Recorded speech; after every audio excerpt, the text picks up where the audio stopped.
Ndabasuje cyane kandi nongeye kubifuriza kugira ibihe byiza mwese mudahwema kudukurikirana hano kuri Bivugwe TV umunsi ku munsi ko bwije nuko bukeye. Ngushimire cyane kandi wowe wakoze subscribe, nawe niba utaraduha subscribe wadutera inkunga maze ugakanda kuri subscribe, hanyuma rero ugakora no kunzogera, urabudufashije cyane. Hashize iminsi urwego rw'igihugu rw'ubuzima RBC rusohoye itangazo ko mituweli cyangwa se ubwisungane mu kwivuza hajemo impinduka. Ni mu gihe abanyarwanda batakiriye neza iri hinduka rya mituweli cyangwa se iri hinduka ry'ubwisungane mu kwivuza, kuko aho kugira ngo amafaranga agabanuke ahubwo yarushijeho kwiyongera, ibintu bitashimishije abanyarwanda benshi, dore ko yewe abatishoboye bagiye bisanga bari mu cyiciro cy'abagomba gutanga amafaranga y'umurengera. Nyamara benshi rero bakomeje kugaragaza ko ubu bushobozi batabufite kandi batazigera babubona. Benshi rero bakomeza kwifuza ko mituweli yakomeza nk'uko byari bisanzwe, bagaragaza ko ubushobozi bazabona ni mu gihe mituweli ku muturage utishoboye hishyurwaga ibihumbi 3 buri mwaka kuri buri muntu mu muryango, naho mu rugo rwishoboye mituweli yishyurwaga agera ku bihumbi 5 bya buri mwaka kuri buri muntu mu muryango. Impinduka zikimara kugera hanze,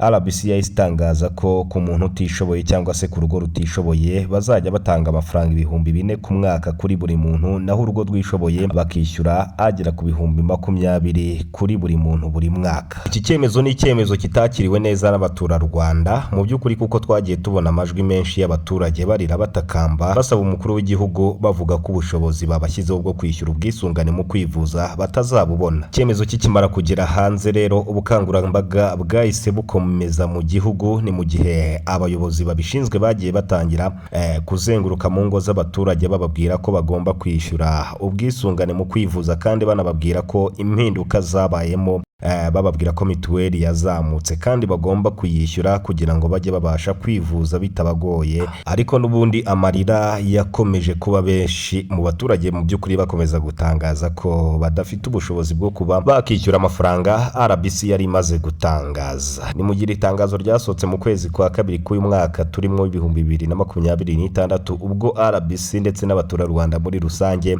bizizaga imyaka 25 mituweli itangiye mu gihugu cy'u Rwanda. Bahita banashimangira ko mituweli igomba kuzamuka nk'uko twagiye dukomeza tubibona, nk'uko bigaragara mu by'ukuri mu nama yahuzaga umukuru w'igihugu ndetse n'abasilamu mu gusoza igisibo cya Ramadani. Abaturage benshi bakomeje kumugaragariza ko mu by'ukuri babazamuye mu musanzu w'ubwisungane mu kwivuza, kandi bakomeza gutangaza ko batabona ubushobozi. Nk'umubyeyi wasabye ijambo maze avuga ko afite abana rera, ariko akaba yarashaje, imbaraga zarashize, atakibasha kuba yajya gushaka amafaranga. Mu by'ukuri ahita anatangaza ko atishoboye, ariko bakaba baramusize ku mafaranga ibihumbi 20. Abwira umukuru w'igihugu ko atabona ubu bushobozi bwo kwishyura aya mafaranga, amusaba ko bamugabanyiriza umusanzu w'ubwisungane mu kwivuza maze akishyura amafaranga y'abatishoboye. Ndetse uretse n'uyu mubyeyi wagaragaye atakira Perezida Paul Kagame, hari n'abandi baturage benshi bagiye bagaragaza ko badafite ubushobozi bwo kuba bakwishyura amafaranga yashyizweho na RBC. Ni mu gihe abaturage benshi bo bakomeza kugaragaza ko babashyize ku kigero cyo hejuru cyane, nyamara nta bushobozi bafite. Nyuma y'uko umusanzu w'ubwisungane mu kwivuza umaze kuzamuka, abaturarwanda bagatangira kugira ubwoba bibaza aho bazajya bakura amafaranga yo kwishyura ubwisungane mu kwivuza. Ikibazo cyaragaragaye kandi abayobozi babona ko abaturage benshi badafite ubushobozi. Nk'abasaza bagiye bisanga bagomba kwishyura amafaranga y'umurengera, mu by'ukuri aya mafaranga ibihumbi 20, bakagaragaza ko aya mafaranga ari amafaranga yo kwishyurwa na ba meya ndetse n'abaminisitiri yewe n'abandi bafite ubushobozi buhambaye. Ibi ngibi abaturage bagakomeza gutangaza ko aya mafaranga atari amafaranga yo kwishyurwa n'umuturage usanzwe aca inshuro cyangwa se akora uturimo tundi duciriritse. Nyuma y'uko bimaze kuzamo ikibazo kandi kikagera no ku nzego zibishinzwe zo hejuru, abaturage mu by'ukuri bakomeje kugaragaza agahinda kenshi, ariko ubuyobozi nabwo bureba iki kibazo, hanyuma rero bahita batangaza ko umuturage wese utazishimira icyiciro azisangamo, umuturage wese utazishimira icyiciro azisangamo mu kwishyura ubwisungane mu kwivuza yemerewe kuba yajya kujurira, hanyuma rero bakaba bamurebera akaba yagabanyirizwa akaba yagabanyirizwa umusanzu w'ubwisungane mu kwivuza agashyirirwaho uwo azajya abonera ubushobozi. Iki gikorwa cyo gutangira korohereza abanyarwanda rero babisabye cyatangiriye mu midugudu kizamuka mu tugari gikomereza mu murenge, mu turere ndetse no mu ntara.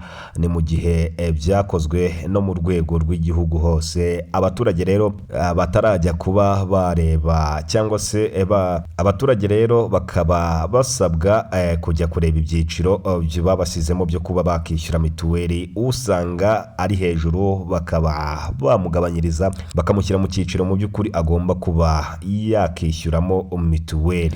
RBC ikaba ishishikariza abaturarwanda bose kwishyura ubwisungane mu kwivuza ku gihe, kugira ngo igihe cyose umuturarwanda abashije guterwa n'indwara atiteguye ajya kwa muganga bamuvure nta kibazo byiteje, ajye yihutira kwa muganga avurwe nta kibazo bimuteje, mu rwego rwo gukomeza gusigasira ubuzima bwiza bw'abaturarwanda bose aho bava bakagera. Nubwo izi mpinduka muri mituweli nubwo habayeho impinduka muri mituweli bikagaragara ko ubwisungane mu kwivuza bwazamutse cyane, RBC yagaragarije abanyarwanda impamvu mu by'ukuri ubwisungane mu kwivuza bwiyongereyeho amafaranga menshi kandi y'umurengera. Ni mu gihe hari indwara zimwe na zimwe zitari zisanzwe zivurirwa kuri mituweli zongereweho, nka kanseri, kuvura impyiko ndetse n'izindi ndwara zitari zisanzwe zivurirwa kuri mituweli, ariko RBC ikaba yarazishyize kuri mituweli. Akaba ariyo mpamvu rero mituweli yahise izamukaho amafaranga mwabonye.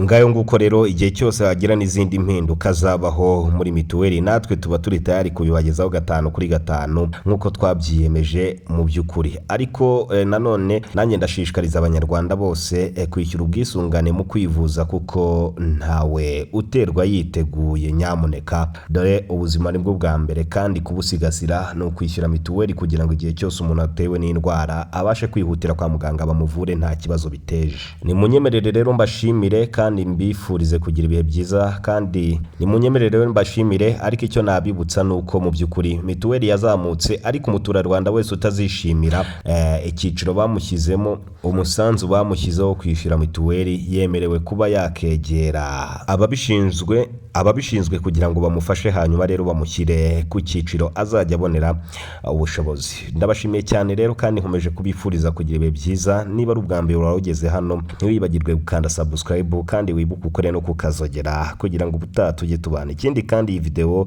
nubona yakubereye nziza, uze gukanda kuri like kugira ngo byose birusheho kugenda neza. Mukomeze mugire amahoro y'Imana. Iyi ni Bivugwe TV, turabakunda cyane.